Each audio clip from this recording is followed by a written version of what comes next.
Dear students, आज के इस वीडियो लेसन में मैं कुछ ऐसे कंफ्यूजिंग वर्ड्स के बारे में आपको बताने वाला हूं जो कि बहुत ज़्यादा कंफ्यूजिंग स्टूडेंट्स को लगते हैं। यहाँ बोर्ड पर आप देख सकते हैं लेट्स और लेट्स, इसके बीच में बहुत ज़्यादा स्टूडेंट्स को कंफ्यूज होता है। इट्स और इट्स में काफ़ी कंफ्यूजन होता है। May be and may be के बीच में बहुत ज़्यादा कंफ्यूजन होता है। ये मे बी अलग है, ये मे बी अलग है, सारी चीज़ें डिटेल में बताने वाला हूँ। Every day and every day के बीच में क्या डिफरेंस होता है, देन के बीच में क्या डिफरेंस होता है, लूज के बीच में क्या डिफरेंस होता है, बिसाइड्स के बीच में क्या डिफरेंस होता है, प्रिंसिपल एंड प्रिंसिपल के बीच में क्या डिफरेंस होता है, लवली एंड लवेबल के बीच में क्या डिफरेंस होता है, अवार्ड एंड रिवॉर्ड के बीच में क्या डिफरेंस होता है। आज के इस वीडियो लेसन में सारी चीजें डिटेल्ड आपको बता रहा हूं। चलिए हम सेशन को स्टार्ट करते हैं। Let's start the video. Now students, यहां बोर्ड पर आप देख सकते हैं ये लिखा है लेट्स और ये लिखा है लेट्स। अब अगर हम इस लेट्स की बात करें तो आपको बता दूं मैं, ये लेट्स जो है लेट और अस की शॉर्ट फॉर्म है। इसे हम शॉर्ट में कहते हैं लेट्स। जब आप कहते हो कि चलो हम क्रिकेट खेलें तो आप कहते हो लेट्स या फिर लेट अस प्ले क्रिकेट। तो इस तरीके से आपका लेट जो है वो यूज होता है। आपको बता दूं कि लेट जो होता है ये पॉजिटिव वर्ब होती है। इसको जब आप टेंस में यूज करते हो, जैसे आपने कहा मेरे पापा ने मुझे वहां जाने दिया, माय फादर, या मेरे पापा मुझे वहां जाने देते हैं, प्रेजेंट सिंपल में बनाते हैं, मेरे पापा मुझे वहां जाने देते हैं, my father lets me go there. तो स्टूडेंट्स आपको बता दूं कि ये जो सेंटेंस आपका आ रहा है यहाँ पर, इसमें जो लेट्स आ रहा है ये आपका ये वाला लेट्स है, लेकिन ये जो सेंटेंस में ये जो लेट्स आ रहा है वो आपका ये वाला लेट्स है। दोनों में लेट आपकी पॉजिटिव वर्ब है, लेकिन आपको बता दूं कि लेट गो का मतलब होता है जाने देना। तो मेरे पापा मुझे वहां जाने देते हैं, my father lets me go there. इसी लेट के ऊपर मैंने डिटेल्ड में पॉजिटिव वर्ब पर बेस्ड एक वीडियो बनाया है, जिसमें लेट को पूरा मैंने टेंसेस के साथ और मोडाल्स के साथ डिटेल्ड यूज करके बताया है। उस वीडियो का डिस्क्रिप्शन में लिंक दिया, उस वीडियो को आप जरूर देख लीजिएगा, या फिर आप यहां से आई बटन को प्रेस करके भी उस वीडियो को देख सकते हैं। चलिए स्टूडेंट्स, मैं आपको नेक्स्ट लेकर चल रहा हूं इट्स और इट्स पर। ये इट्स और इट्स आप एग्जैक्टली है क्या? अगर हम बात करें इट्स की तो इसका मतलब होता है स्टूडेंट्स इट इज। ये इट इज के मीनिंग को देता है। मतलब जब आप बोलते हो कि कोई ऑब्जेक्ट आपके सामने है और आपने कहा ये एक चेयर है या वो एक चेयर है, तो आप कहेंगे इंग्लिश में इट्स अ चेयर। आप इंग्लिश में कुछ इस तरीके से कहेंगे इट्स अ चेयर। इसका मतलब ये हो रहा है स्टूडेंट्स कि it is a chair, right. It और इज इसका मतलब हो रहा है, ये विशेष ध्यान आपको देना है कि इसका मतलब हो रहा है इट इज अ चेयर। लेकिन जब बात आप इट्स की करते हैं तो आपको बता दूं स्टूडेंट्स, ये आपका एक पॉजिटिव है, जिसका मतलब होता है उसका, उसकी, उसके।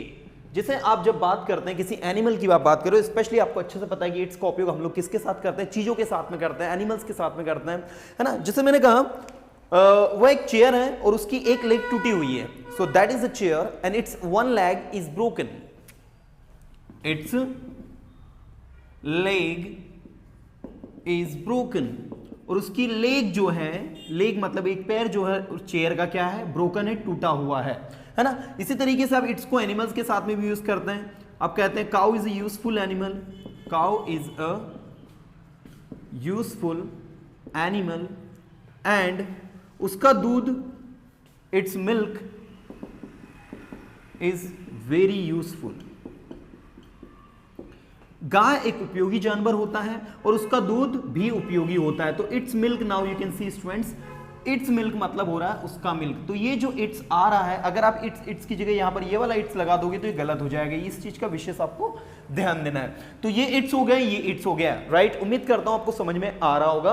तो ये इट्स आपका जो है इट इज हो गया और ये इट्स आपका पॉजिटिव हो गया, जिसका मतलब हो रहा है उसका, उसकी, उसके। चलिए मैं आपको थर्ड यूज की ओर लेकर चलता हूं, that is the may be and may be. अब ये क्या है आपका, देखिए इसको समझने के लिए हम लोग यहां पर देखेंगे कि मे बी जो है आपकी एक एडवर्ब है स्टूडेंट्स, जिसका हिंदी मतलब होता है शायद। इसके लिए आप परहैप्स भी यूज करते हैं, इसके लिए आप प्रोबेबली भी यूज करते हैं, है ना। तो मे बी जो है इसको कैसे आप एडवर्ब के रूप में यूज करते हैं वो देखिए आप। जब आप कहेंगे शायद आज बारिश होगी, शायद आज बारिश होगी, तो आप इंग्लिश में कहेंगे may be it will rain today. Now in this sentence you can see students, इस सेंटेंस के अंदर आप देख सकते हैं कि क्या लिखा हुआ है, मे बी। तो यहां पर ये जो मे और बी लिखा है ये अलग अलग नहीं होगा, ये साथ में ही होगा स्टूडेंट्स, ये दोनों साथ में आएंगे। May be it will rain today, तो यहां पर ये जो मे बी है स्टूडेंट्स, इसका मतलब यहां निकल रहा है शायद। ओके, शायद वह घर पर होगा, तो आप इंग्लिश में कहेंगे may be he will be at the home, right. तो कुछ इस तरीके से आप इस सेंटेंस को बनाओगे। लेकिन अगर आप मे और बी का यूज करते हैं तो आपको बता दूं, मे और बी यहां पर विल की जगह मे लगेगा, बी की जगह बी रहेगा। तो आप इस सेंटेंस को और करके ऐसा भी लिख सकते हैं कि he may be at the home. But आपको इस चीज का विशेष ध्यान देना है कि अगर आपने यहां मे और बी लगा दिया है तो ये और मे बी दोनों पास पास नहीं हो, इनके बीच में गैपिंग होनी चाहिए। साथ ही आपने अगर आगे यहां पर मे बी यूज कर दिया तो आगे आपको मे बी नहीं लगाना। May be, he may be at the home बिल्कुल नहीं होगा, पॉइंट टू बी नोटेड। तो पहला इस तरीके से ये लगेगा जो कि ये है, दोनों साथ में है, और ये मे और बी इनके बीच में गैपिंग है। तो ये गैपिंग पर विशेष आपको ध्यान देना है। चलिए स्टूडेंट्स, उम्मीद करता हूं कि मे बी और मे बी के बीच में आपको अंतर समझ में आया होगा। ये आपकी हेल्पिंग वर्ब है, मैं लिख देता हूं मे, ये जो है यहां पर हेल्पिंग वर्ब है आपकी, और उसके साथ बी का मतलब होना है।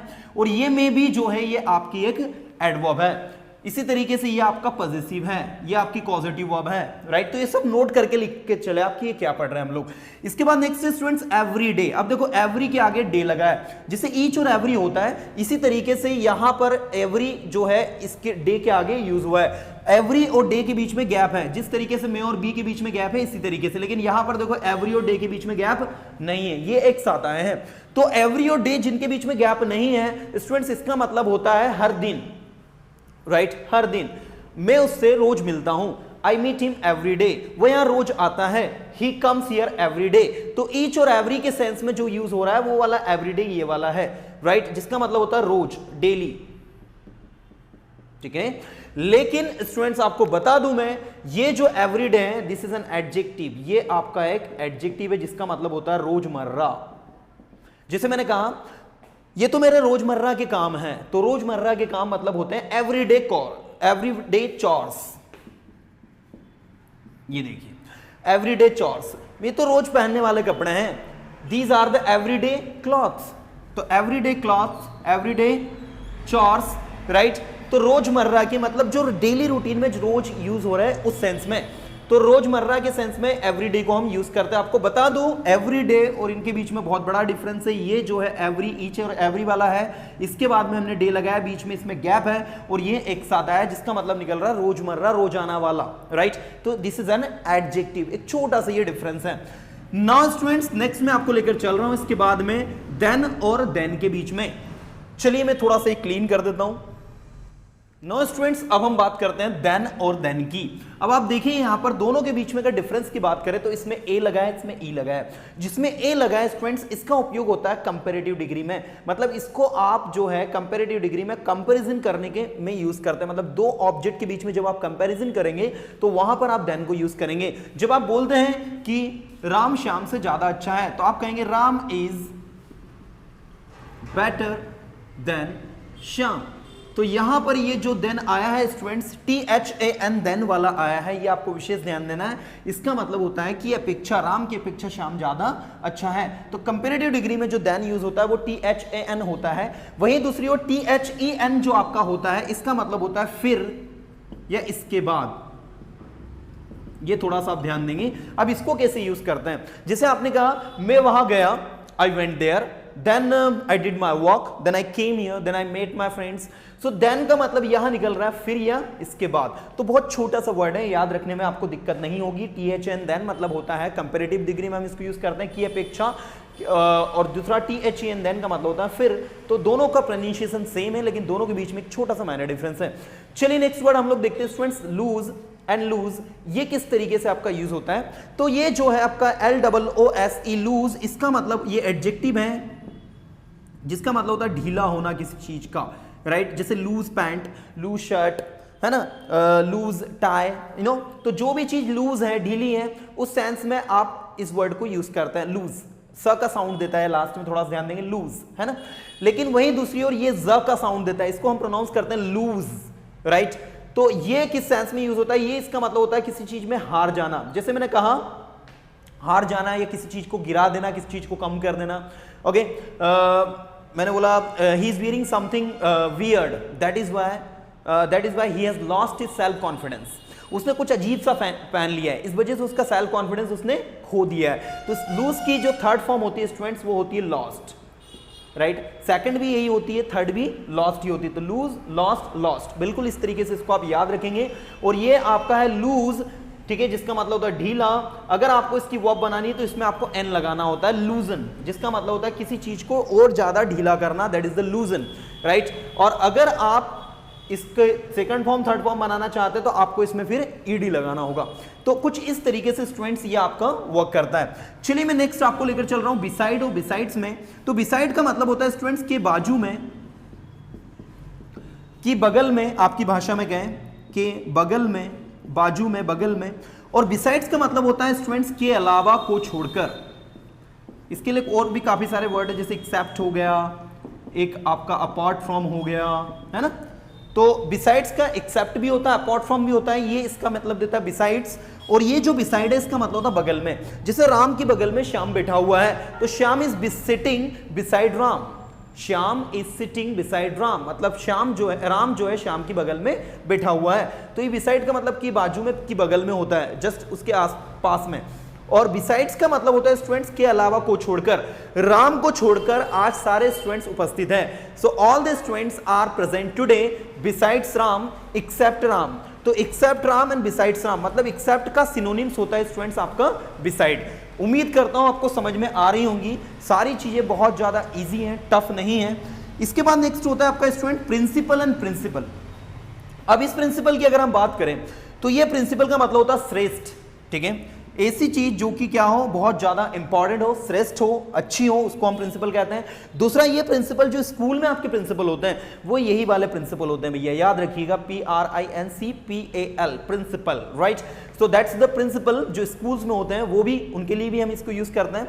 तो ये एक आपका एडजेक्टिव भी है और एक आपका नाउन भी है। जब ये एडजेक्टिव के रूप में यूज होता है तो इसका मतलब निकलता है श्रेष्ठ, और जब ये नाउन के रूप में यूज होता है तो इसका मतलब स्कूल के जो प्राचार्य होते हैं उसके मीनिंग के अर्थ में इसको हम यूज करते हैं। साथ ही ये जो वर्ड आपका लिखा है प्रिंसिपल, इसका मतलब होता है स्टूडेंट्स सिद्धांत, राइट। अब ये सिद्धांत क्या होते हैं, कुछ गाइडलाइंस होती है, कुछ पर्टिकुलर मोरल वैल्यूज होती हैं, कुछ सिद्धांत जो होते हैं उन्हें हम कहते हैं प्रिंसिपल। जैसे आप बोलते हैं ना कि this topic is not based on moral principles, this topic is not based on, you can say that on our own principles, ये हमारे सिद्धांतों पर बेस्ड टॉपिक नहीं है तो हम इस पर नहीं बोलेंगे।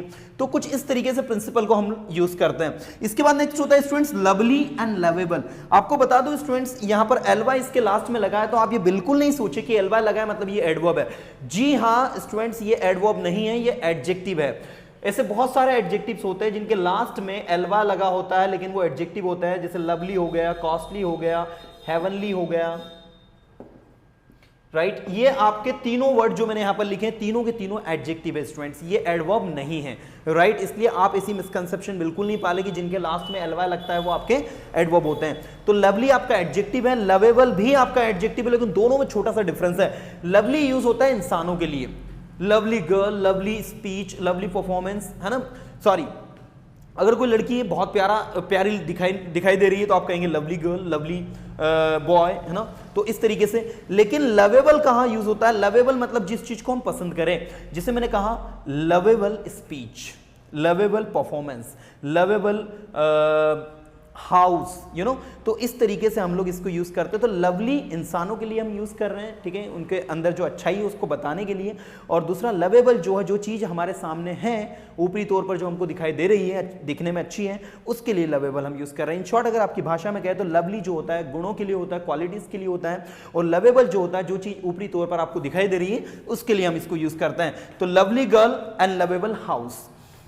Now the next is the last word we have award and reward. अब स्टूडेंट्स ये अवार्ड और रिवॉर्ड किस तरीके से आपके वर्क करते हैं। अगर हम बात करते हैं अवार्ड की, तो अवार्ड जो होता है ये एक पर्टिकुलर ऐसा इनाम होता है, एक ऐसा प्राइज होता है जो कि पहले से ही निर्धारित होता है कि अगर भैया आपने ये काम कंप्लीट कर लिया तो आपको ये अवार्ड मिलेगा, राइट। तो अवार्ड जो होता है एक अचीवमेंट पर हमें मिलता है, हमने कोई चीज लाइफ में करी है, ठीक है, तो उस पर हमको क्या मिलेगा, अवार्ड मिलेगा। लेकिन रिवॉर्ड किस पर मिलता है, ये अचीवमेंट पर नहीं मिलता है। रिवॉर्ड मतलब कि आपने कोई काम कर दिया, मान लो 2 लोग डूब रहे थे, उनको डूबने से आपने बचा लिया, तो आपको गवर्नमेंट की ओर से क्या मिला, रिवॉर्ड मिला। गवर्नमेंट की ओर से आपको अवार्ड नहीं मिला। नोबल अवार्ड होता है, ठीक है, नोबेल अवार्ड होता है लेकिन रिवॉर्ड वो नहीं होता। रिवॉर्ड का यूज हम तब करते हैं जब कोई व्यक्ति डूब रहा हो या किसी व्यक्ति की आपने मदद करी हो और मदद के बदले गवर्नमेंट ने किसी पर्टिकुलर व्यक्ति ने आपको कुछ चीज उसके बदले में दी हो तो वो आपका रिवॉर्ड होगा।